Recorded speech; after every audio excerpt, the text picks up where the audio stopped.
Namaskar, good afternoon. Thank you for joining us today. We are here on behalf of the All India Congress Committee's Research Department to release this year's edition of the Real State of the Economy report.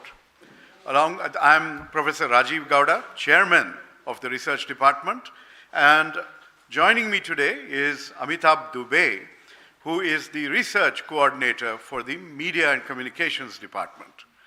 This is the report that we will be sharing with you. It is a report which is got the theme, Inequality on the Rise, Welfare in Retreat, the Real State of the Economy 2026. Next. Now, you would be familiar with a tremendous amount of self-congratulatory dialogues and discussions orchestrated by the Modi government. There are terms like Goldilocks moment for the Indian economy that are being used by the Modi government and its fans. Unfortunately, this is far from the reality, and what we are here to do today is to present you the raw facts about the state of India's economy. This triumphalist propaganda that is going to be unleashed on you in the next few days, starting with the economic survey, the president's address, and then, of course, the budget itself, is going to be a deluge that you need to be able to have the facts and figures to confront. And those facts and figures are shared in this document that we are presenting to you. First of all, let me point out that, next, the question that you must ask is, can you believe the Modi government's numbers? The International Monetary Fund recently gave the Modi government's numbers a C grade, saying that they're unreliable. The numbers show 0.5% inflation. Is that the reality that you are experiencing? Is that the experience, the lived reality of the vast masses of India, the majority of the people?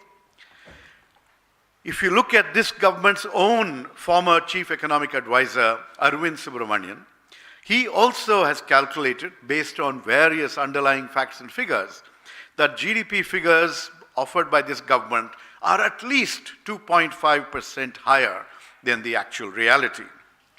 In fact, if you look at the 2024 numbers, the government calculates GDP using something called the production approach, and that is 9.2% GDP growth, but that's 47% higher than GDP calculated by another method called the expenditure method, which is 4.9%. Normally, both these numbers should match.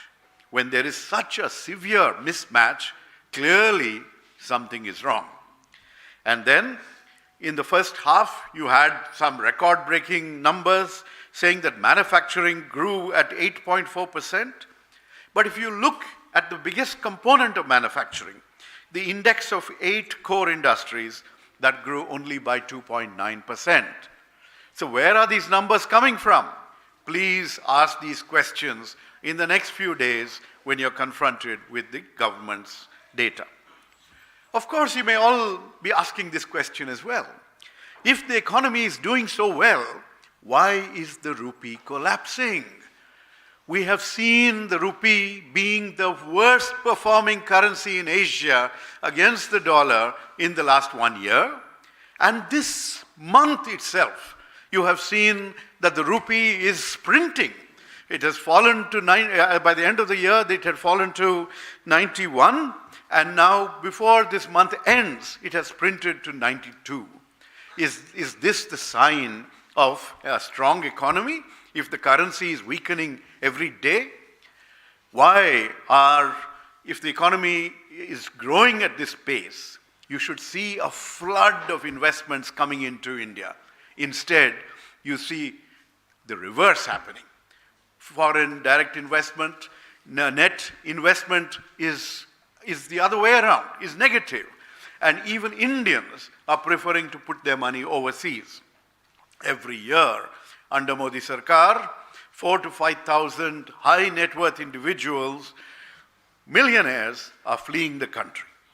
What do they know that everyone else doesn't? Further, if the economy is doing so well, where are the jobs? If you look between 2017-18 and 2023-24, the share of workers in manufacturing fell from 12.1% to 11.4%. In services, came down from 31.1% to 29.7%. We will be giving you all these details and a copy of the report, so bear with me as I keep moving forward. The first question that should strike you is, what happened to Make in India? Why is manufacturing employment dropping if Make in India is any kind of a success? Where are the jobs being created? In agriculture.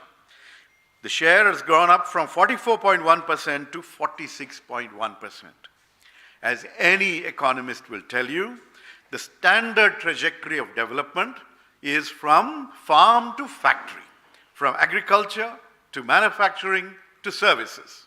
In India, we are seeing the opposite.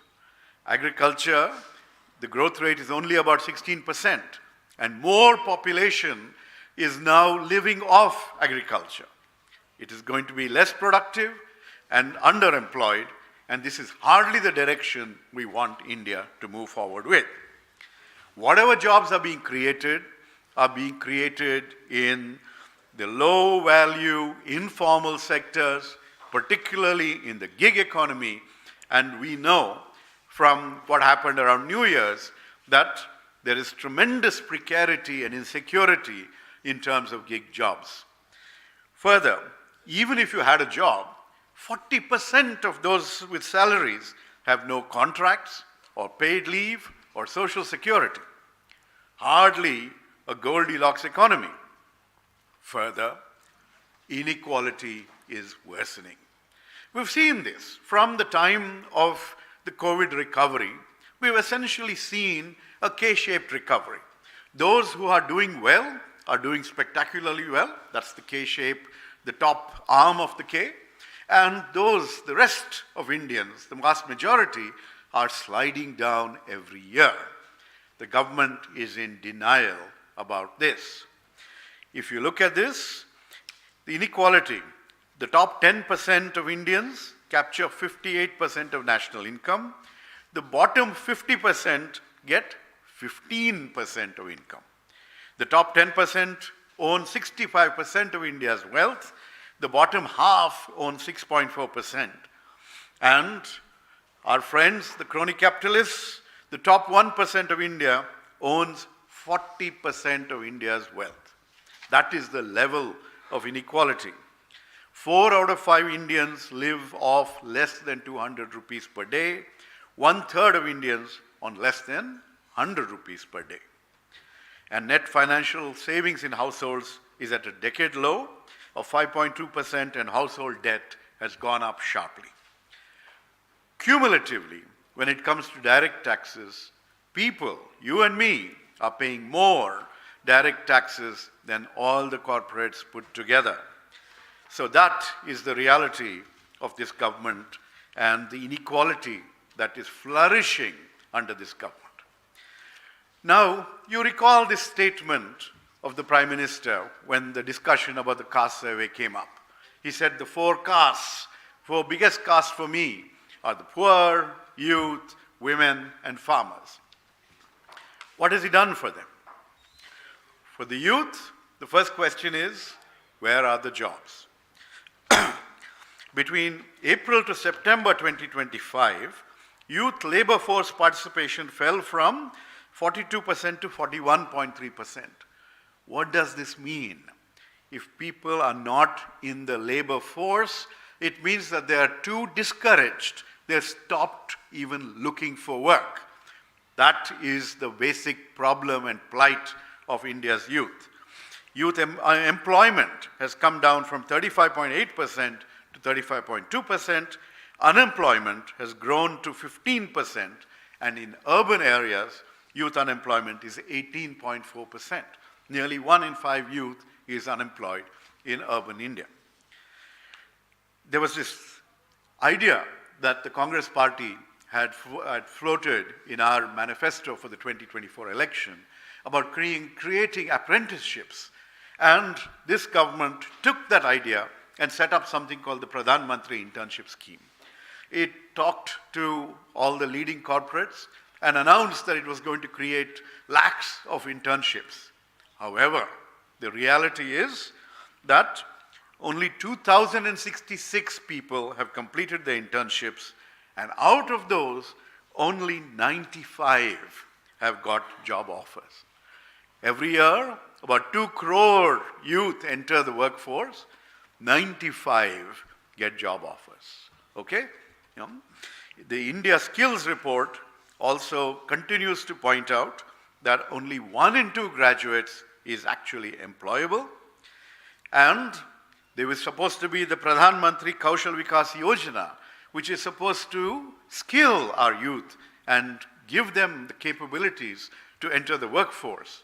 Unfortunately, you should look at the CAG report on the functioning of the PMKVY, and it has turned out to be a spectacular failure. It's not as if corporate India hasn't been doing well and cannot create jobs. The 2025 economic survey showed that corporate profits grew 22.3% in the last couple of years, but jobs grew only 1.5%. In fact, if you had a salary, your real wages in June 2024 were 1.7% lower than 5 years earlier. So essentially, people, even if they had jobs, are facing a much worse situation. What about the poor? What about farmers? 2 more of the Prime Minister's priorities. Well, if they are getting the kind of priority, if this is the priority that the Prime Minister gives them, they would be much better off not even being drawn to his attention. We saw in the last session of Parliament in the winter that essentially the Mahatma Gandhi National Rural Employment Guarantee Scheme was scrapped in favor of a new program where the right to employment, that empowering social safety net which the UPA had established. Look at this figure behind me, which came to the rescue of this government after COVID when people were back in their villages and trying to survive. This is the program that provided the safety net. Now the government has abolished it. It is going to pass on more of the burden to the states. And I can predict here, given the fiscal situation of the states, that this is as good as killing any program aimed at providing a social safety net for the poor and farmers in rural India. Essentially, this is a pattern that is not new. They have been starving Manrega of funds, and they have been using technology to exclude more and more people over time. What about the poor in general? Are they getting enough to eat? Well, are they getting adequate nutrition? The food subsidy as a percentage of budgets has been dropping considerably, and at the same time, 12% of our population remains undernourished. The Poshan Tracker, as of just 2 months ago, said that 31% of India's children below 5 years are stunted. Stunted, wasted children. These are our children whose future development is being thwarted, is being crippled by the lack of attention that we need, from this government to their nutrition needs. Anemia in adolescent girls went up from 54% to 59% between the last 2 national family health surveys. We've just seen, and we are experiencing in this city of Delhi, the tremendous air pollution, air quality, which is so bad that the measurement is off the scale, that we're not able to even measure how bad the air quality is. And we just needed a reminder from the former IMF chief economist Harvard professor Geeta Gopinath, who pointed out that pollution poses a greater threat to India's economy than even tariffs. Well, the State of Global Air report says that 20 lakh Indians died prematurely because of polluted air in 2023 alone. This is a silent killer, and people are not agitated enough. Last session, we had asked for a debate in Parliament, but Parliament was adjourned before we could get to it. The Lancet, the leading medical journal, says that if you monetize the value of premature mortality in India, it is equivalent to 9.5% of India's GDP. Is the government paying attention to that? What did the minister say in Parliament? There is no direct connection between air pollution and health, okay, and lung disease. What else is going on? Are we investing in our children, in their education? Well, enrollment in government schools and aided schools has dropped tremendously. If 25 crore students enroll, only less than 7 crore actually make it to secondary school. So where is the workforce? What are we doing to our children and their future? And what happens? There are lots of positions, sanctioned posts in government schools, and they are lying empty. And this is not just the Modi government is an equal opportunity offender when it comes to education. It's not just government schools. They have slashed funding for higher education. They have not filled positions in central universities, in various All India Institutes of Medical Sciences, in IITs, IIMs. And the end result is the tragedy. Student suicides have surged by 65% in the last decade under Modi Sarkar. What about women? Another of the priority areas for Modi Sarkar. 1 in 4 urban young women who want to work cannot find a job.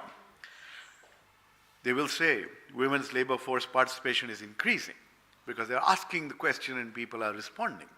But that is increasing because more are working in the farm, because men are moving to the cities, and more are working in unpaid household labor. That is not meaningful formal employment. 68 lakh students exited schools in 24-25, out of which 32 lakhs were girls. Okay. And more than half of pregnant women in India are anemic. That has all kinds of implications for them, for their childbirth, and for their children's health. And elderly women, of course, face disproportionate vulnerability and lack of financial security. And finally, when we think about our elderly, when we think about our most vulnerable, our disabled, what is the situation? The National Social Assistance Program, which provides non-contributory income security, has been slashed. The budget has gone down from 10,000 crores in 2014-15 to 9,650 crores in 25-26, from 0.6% to just 2% of the budget. So if this is how you take care of the elderly, remember, we keep talking about the demographic dividend and focus on our youth, but we are also a rapidly aging society, a silver society, and a lot of older people are there without any financial security. Greater than 40% of elderly are in the poorest 20% of the population quintile, and 18.7% have no source of income. What is the social security amount that the government has frozen? 200 rupees per month. 78% of the elderly population does not receive any form of pension support.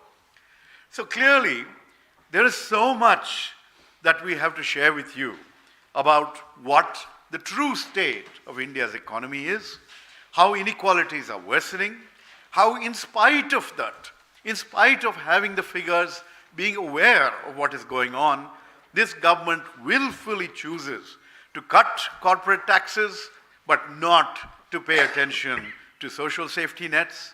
It has cut the Manrega, the social safety net that took care of the poor in rural India in their most desperate times, when they had already brought it down to 30 days of employment. they proclaim that they're giving a guarantee of 125.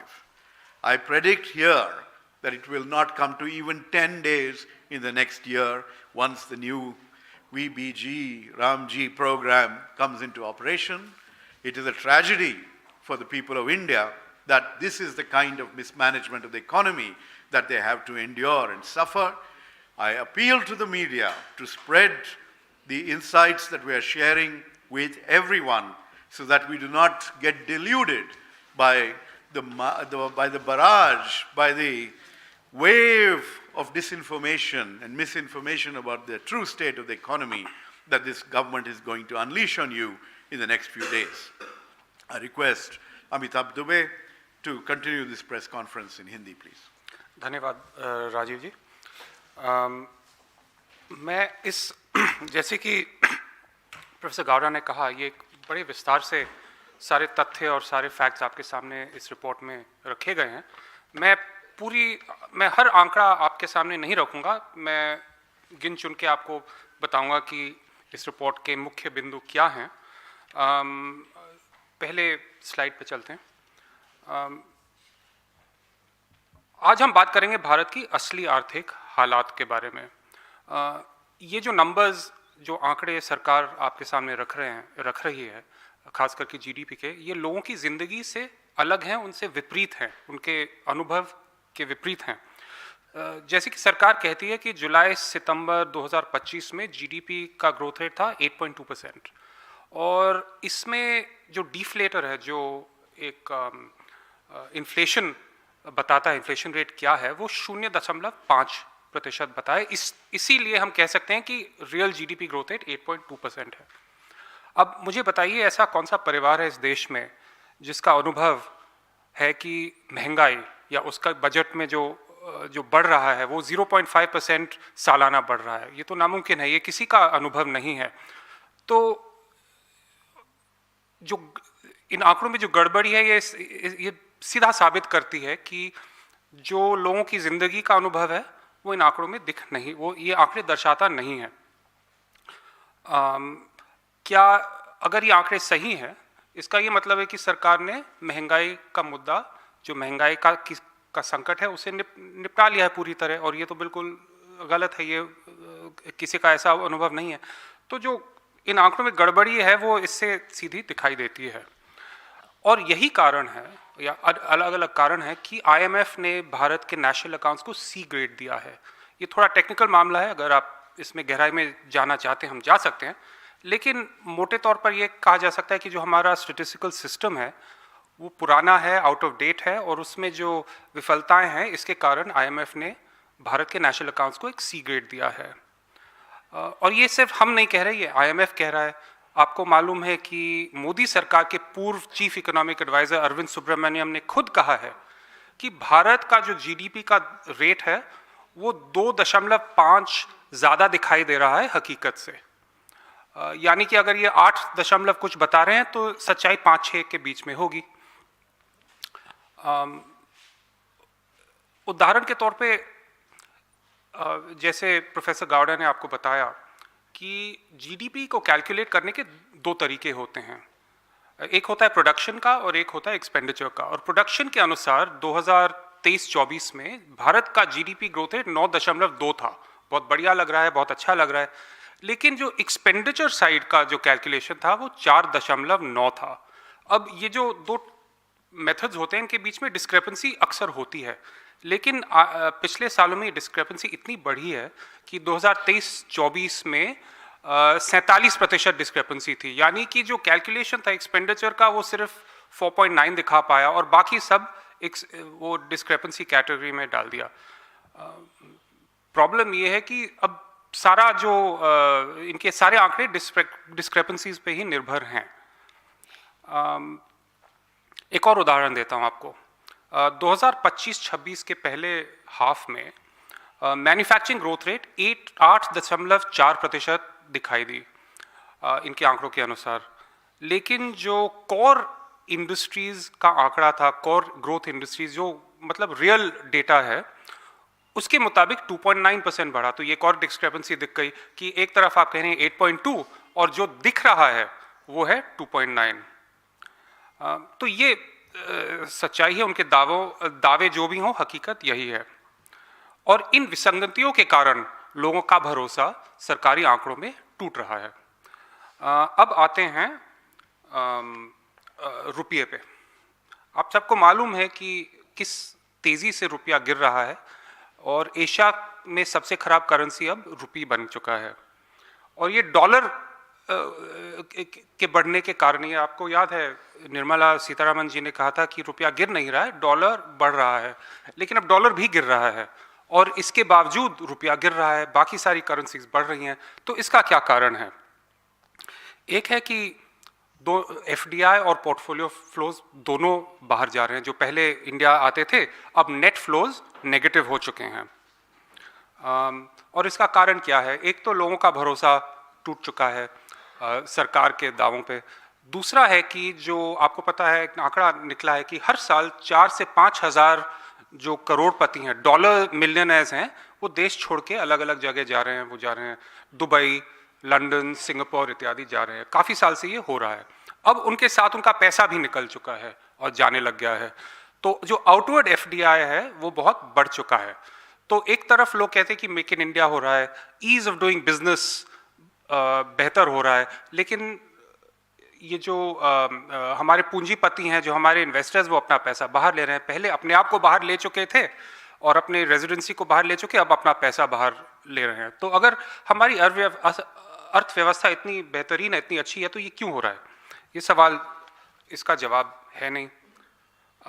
और ये काफ़ी मतलब 18.5 billion dollars पिछले साल बाहर से भारत की equity market से निकले हैं। 18.5 बिलियन डॉलर्स, और दिसंबर में ही 4 से ज़्यादा बिलियन डॉलर्स बाहर निकले। अब आते हैं, डेमोग्राफिक डिविडेंड की बात होती है। कहा जाता है, और कई सालों से कहा गया है, कि क्योंकि हमारे यूथ का पॉपुलेशन और देशों के मुकाबले में ज़्यादा है, तो हमारा ग्रोथ रेट भी ज़्यादा होगा, क्योंकि यंग लोग होंगे, प्रोडक्टिव होंगे, एजुकेटेड होंगे। लेकिन ये डेमोग्राफिक डिविडेंड अब डेमोग्राफिक नाइटमेयर बनने लग गया है, और ये युवाओं की दुर्दशा इसे दिखाती है। तो जैसे कि प्रोफेसर गावडे ने कहा, मेक इन इंडिया की काफ़ी समय से बात हो रही है। कह रहे हैं मोबाइल फ़ोन्स इतने बन रहे हैं, हालांकि मोबाइल फ़ोन्स के 80-90 हिस्सा चीन से आता है, यहाँ असेंबल होकर बाहर जाता है। लेकिन कहा जाता है कि मेक इंडिया बहुत सफल है। लेकिन फिर ये बताइए कि मैन्युफैक्चरिंग में जो वर्कर पार्टिसिपेशन है वो घट क्यों रहा है, सर्विसेज में घट क्यों रहा है, और एग्रीकल्चर में बढ़ रहा है? अभी कैसा विकास है कि लोग शहरों से गांव जा रहे हैं, लोग मैन्युफैक्चरिंग और सर्विसेज की जगह एग्रीकल्चर में जा रहे हैं? ये तो रिवर्स डेवलपमेंट हो गया। और दूसरी बात है कि जब शहरों से गांव जाते हैं, जब मैन्युफैक्चरिंग सर्विसेज से एग्रीकल्चर में जाते हैं, तो जो जॉब्स क्वालिटी है वो और ख़राब हो रही है, वेजेस कम होते हैं। तो ये मजबूरी से हो रहा है, ये कोई अपने आप चुन के ये अच्छी क्वालिटी जॉब छोड़ के पुअर क्वालिटी जॉब नहीं ले रहा है। तो यहाँ एक उदाहरण है गिग वर्क का। गिग वर्क का संकट, आप सोशल मीडिया आप सबने देखा है कि क्या चर्चा हुई है, हाल में चर्चा हुई थी इसके बारे में। और सच्चाई ये है कि गिग इकोनॉमी में चाहे डिलीवरी बॉय हो, चाहे ड्राइवर हो, उनका ना कोई सोशल सिक्योरिटी नहीं है, ना बीमा है, ना पेंशन है, ना कुछ। तो ये बिल्कुल गुलामी के बराबर बन चुका है। तो जहाँ भी नौकरियाँ बढ़ रही हैं वो लो क्वालिटी नौकरियाँ बढ़ रही हैं, सोशल सिक्योरिटी के बिना बढ़ रही हैं, और लोगों को अपने ही मतलब बेसिकली राम भरोसे छोड़ रही है। तो डेमोग्राफिक डिविडेंड भी बर्बाद हो रहा है। और जहाँ भी सैलरीड वर्कर्स हैं, आंकड़ा दिखाता है कि 40% का कोई कॉन्ट्रैक्ट नहीं है, कोई सोशल सिक्योरिटी नहीं है, कोई वो प्रोटेक्शन बिल्कुल नहीं है। और इसका सीधा नतीजा है असमानता। अगला स्लाइड प्लीज। आप सबको पता है, ये कोई छुपी बात नहीं है कि असमानता आसमान छू रही है। वर्ल्ड इनइक्वालिटी रिपोर्ट कहती है कि इंडिया सबसे ज़्यादा असमान देशों में से एक है। अगर आप चाहे आप नेशनल इनकम देखें, राष्ट्रीय आय, चाहे आप वेल्थ देखें, राष्ट्रीय संपत्ति, टॉप 10% के पास 65% वेल्थ है, बॉटम हाफ के पास 6% वेल्थ है लगभग, टॉप 1% के पास है 40% वेल्थ। और ये इसका ये मतलब है कि इंडिया अब साउथ अफ्रीका, ब्राजील, यूएस के असमानता के लेवल पे पहुंच गया। ये देश माने जाते हैं सबसे ज़्यादा इनइक्वालिटी में थी हिस्टोरिकली, और अब इंडिया इनके साथ उसी रैंक पे पहुंच गया है। और दूसरी तरफ 5 में से 4 भारतीय नागरिक 200 दिन से कम, 200 रुपए प्रतिदिन से कम गुजारा करते हैं, और एक तिहाई भारतीय नागरिक 100 से कम में गुजारा करते हैं। तो ये आप सीधे ये आंकड़े आपको सीधा दिखाते हैं कि हकीकत क्या है, दावा जो भी हो। और ये जो हमारे नागरिक हैं जो 100 रुपए 200 रुपए में अपना गुजारा निकालते हैं, इनका सबसे बड़ा सहारा था मनरेगा। और आप अगले मनरेगा लेट, ठीक है, तो मनरेगा पे हम आते हैं। लेकिन बस इतना मैं कहना चाहूँगा कि इनका सबसे बड़ा सहारा मनरेगा था, और मनरेगा पे पूरी तरह सरकार का वार हो रहा है। पूरी तरह मनरेगा को जो जिस तरह बदला गया है, उसका लाभ लोगों को अब नहीं मिलेगा जैसे पहले मिल रहा था। जैसे कि पहली बात है, मनरेगा में अब पहले केंद्र 90% पैसे देता था, अब 60% देगा। और आपको पता है कि जो राज्य सरकारें हैं उनके बजट पे कितना प्रेशर है, तो अब उस पे वो बजट पे और की जो बढ़ोतरी होनी चाहिए वो नहीं होगी। पहले हर ग्रामीण इलाके में उपलब्ध था, अब नहीं होगा। डिमांड पे चल रहा था, अब बजट के हिसाब से चलेगा। पूरे साल चल रहा था, अब 2 महीने नहीं चलेगा। और पहले जहां ग्राम सभा पूरा प्लानिंग करती थी, अब कोई अफसरशाही के हिसाब के आधार पे प्लानिंग होगी, और टॉप डाउन मॉडल अब यहाँ लगा दिया गया है। तो इसका नेट रिजल्ट होगा कि वो दावा करते हैं कि 125 दिन, पहले 100 दिन काम मिलता था, अब कहते हैं 125 दिन करेंगे। लेकिन अगर इतना सारा उन्होंने इस योजना से हटा दिया है, तो अब जो साल में काम करने के दिन मिलेंगे वो तो घटते रहेंगे। अभी वर्तमान में 37 दिन से ज़्यादा काम नहीं मिलता है, और जब ये सारी चीज़ें अब लागू हो चुकी हैं, अब ये आंकड़ा और भी कम होगा। तो एक तरफ असमानता बढ़ रही है, पूंजीपतियों का धन बढ़ता जा रहा है, और दूसरी तरफ जो 2-4 योजनाएं थी गरीबों को सहारा देने के लिए, उन्हें सुरक्षा देने के लिए, उनको भी खत्म किया जा रहा है।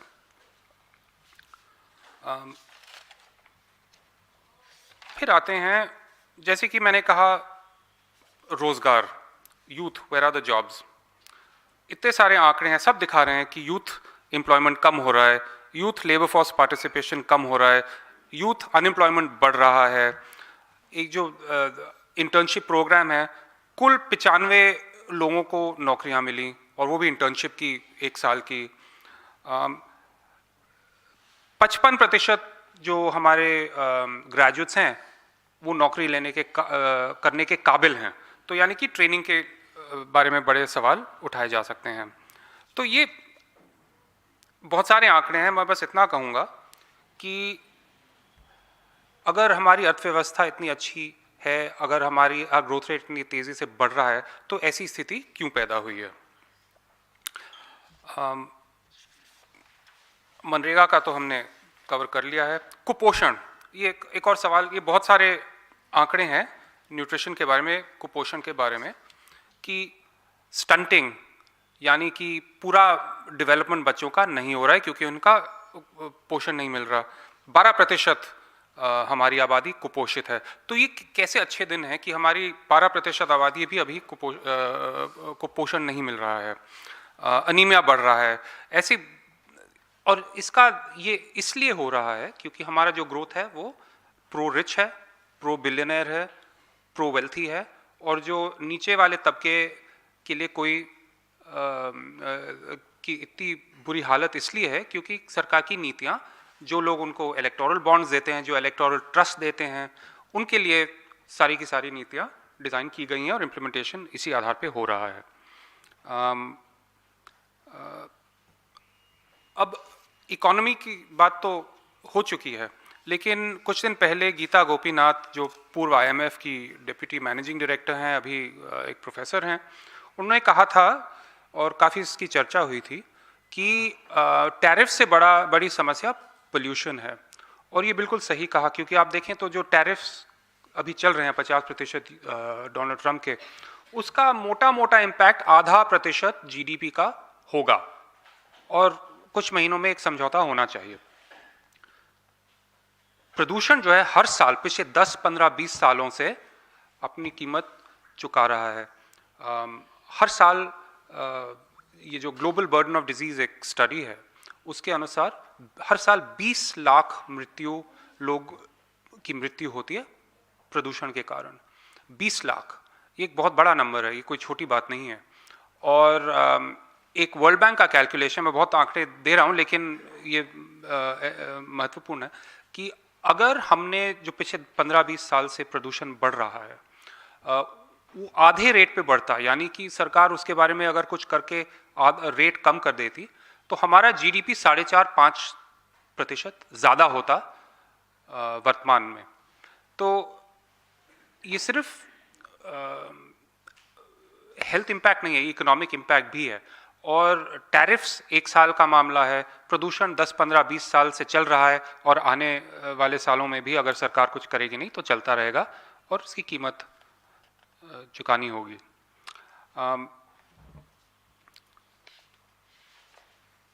फिर आते हैं शिक्षा पे। और शिक्षा में अगर फिर से बहुत सारे आंकड़े हैं यहाँ पे कि फंडिंग गिरी है, इतने सारे सरकारी स्कूलों में 3.5 लाख से ज़्यादा रिक्त पद भरे नहीं गए हैं। सेंट्रल यूनिवर्सिटीज़ में भी पद भरे गए नहीं है। IIT IIM जो कि हमारे देश की शान है, एक में से 3 पद रिक्त हैं, एम्स में रिक्त हैं। और इसका एक मुख्य कारण है निजीकरण। सरकार का पूरा प्रयास है कि चाहे स्वास्थ्य हो, उस पर आएंगे, शिक्षा हो, इसका निजीकरण हो। और जो हमारे इतने सालों से पिछले आज़ादी के बाद जो संस्थाएं बनाई गई हैं, जो मजबूत संस्थाएं बनाई गई, जो देश की नींव हैं, जो जवाहरलाल नेहरू जी ने बनाई थी और उनके बाद आने वाले लोगों ने बनाई थी, उनको पूरी तरह बेचा जाए। और ये इसका सीधा नतीजा है और कोई कारण हो नहीं सकता। महिलाओं पे आते हैं। महिलाओं की बेरोजगारी दर और भी ज़्यादा है। सबसे ज़्यादा स्कूल छोड़ने वाली लड़कियां हैं।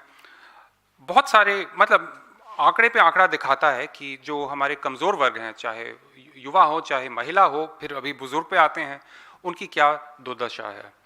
और बस इंदौर में जो हादसा हुआ ये इससे जुड़ा हुआ है, क्योंकि जिस प्रकार हमारी शिक्षा का निजीकरण का प्रयास हो रहा है, उसी तरह हमारी स्वास्थ्य व्यवस्था के निजीकरण का प्रयास हो रहा है। आपको पता है इंश्योरेंस कितना महंगा हो गया है, आपको मुफ्त में इलाज लेना बड़ा मुश्किल हो चुका है। अब अगर सरकारी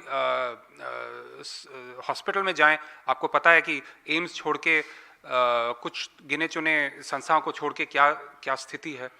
और हर एक को अब निजीकरण के कारण प्राइवेट में जाना पड़ रहा है।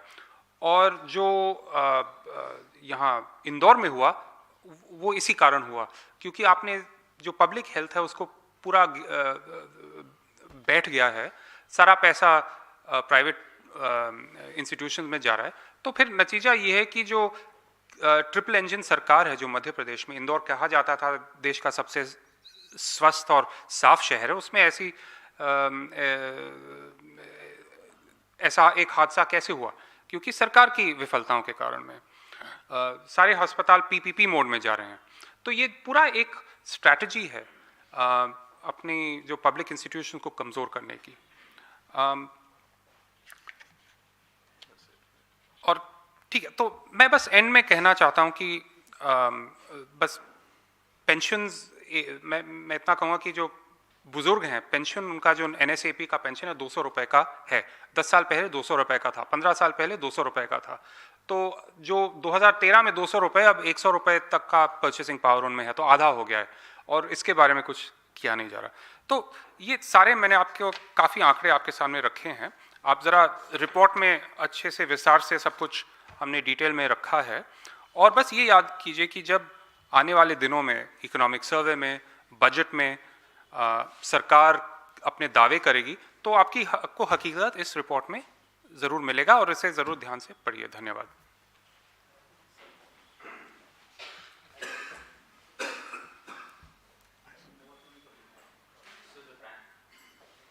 Yeah.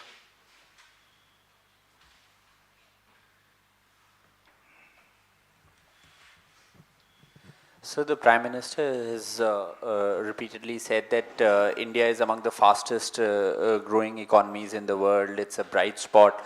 So by this coming out with this report, are you also questioning that data is being fudged by the government? And what are your expectations from the budget? What corrective measures would you like from the budget this time? See, India's growth rate is the fastest in the world.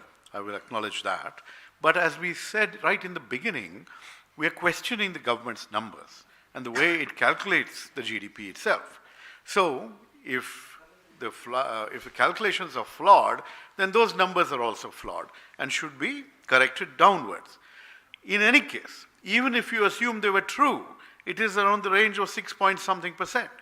Well, you are aware that our demographic dividend is not going to last forever. If we want to become a middle income economy, if we want to become, in the Prime Minister's concept, Viksit Bharat, etc., we need to grow at 8.5%. Only then can we meet those targets. Otherwise, we have to wait till the end of Kali Yuga for that Viksit Bharat to come. So essentially, you have to focus on the underperformance of this government and its management of the economy. Whatever, you may be doing better than other countries, but we are underperforming as a nation. We are essentially ruining the future of our youth.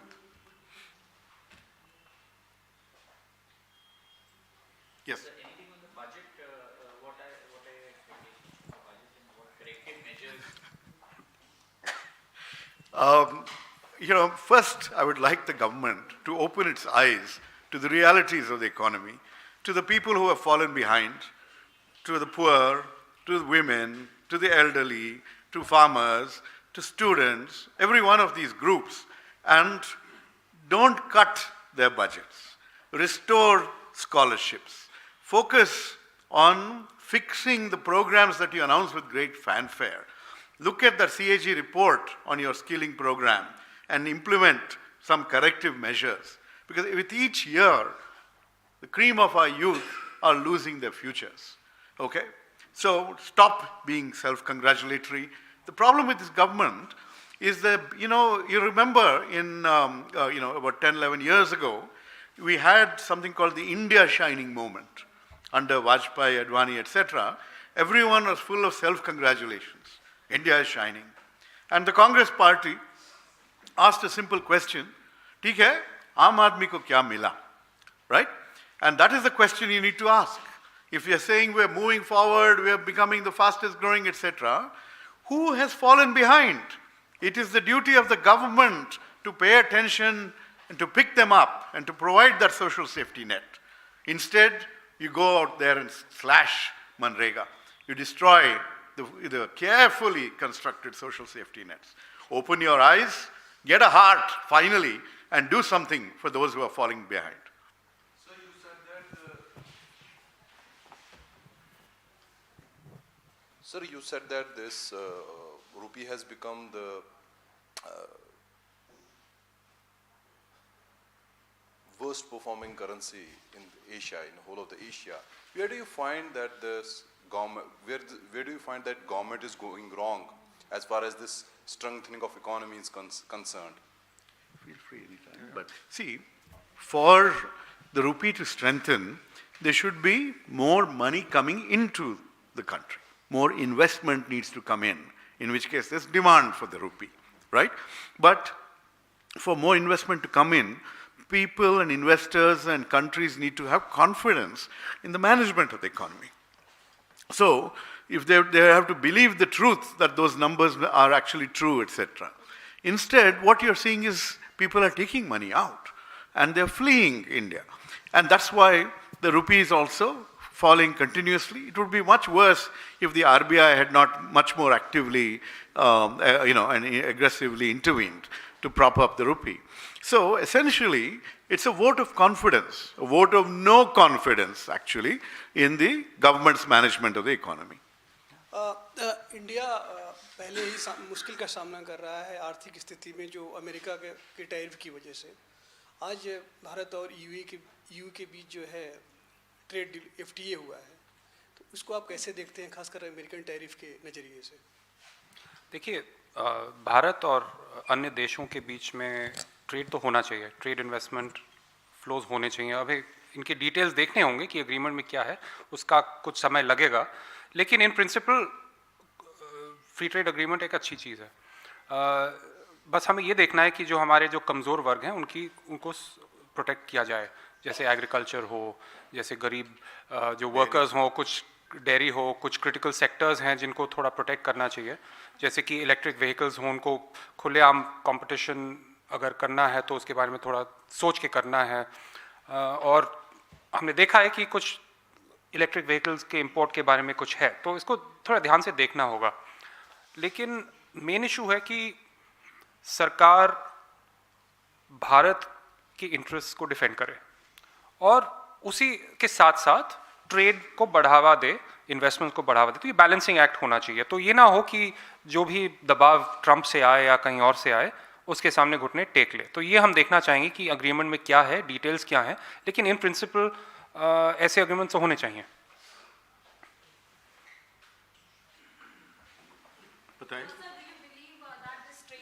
Is basically a reply on the part of government to the way in which there was continuous pressure on the side of the United States through tariffs or the way it has impacted on our exports. This trade deal which is being signed by India and EU, that is being a messaging which India has done to the United States. Do you believe so?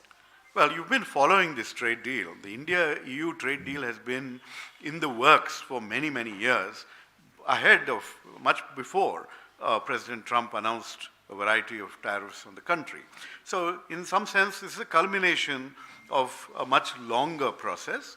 However, the timing as of now and possibly the speedening of the process is a way of countering the US tariffs, saying that we do have alternatives. Let us look and see whether in this, by picking up the pace, have they compromised India's interests. We need to look at those details.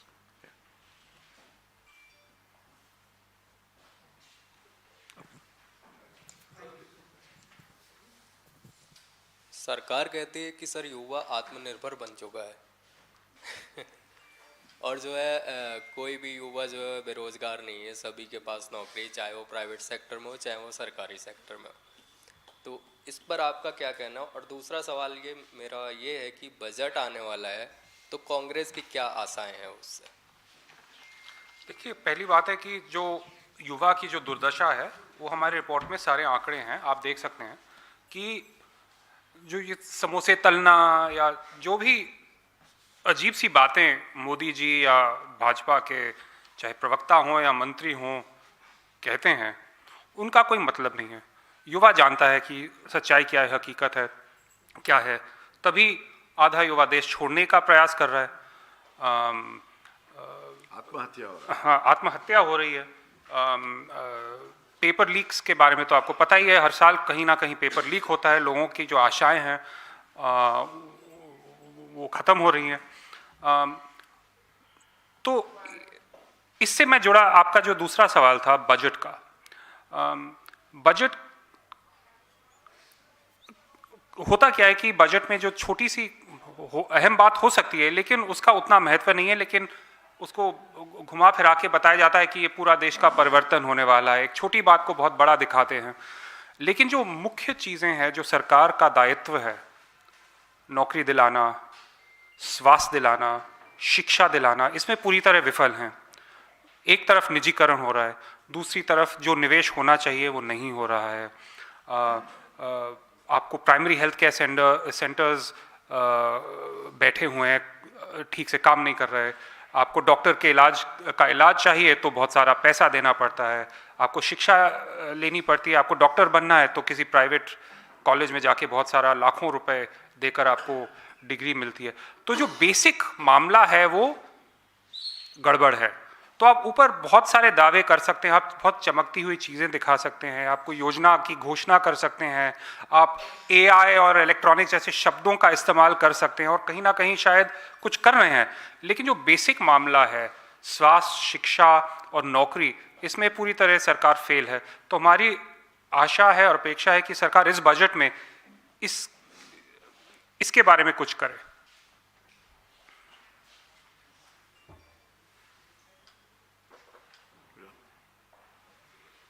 Thank you very much. धन्यवाद।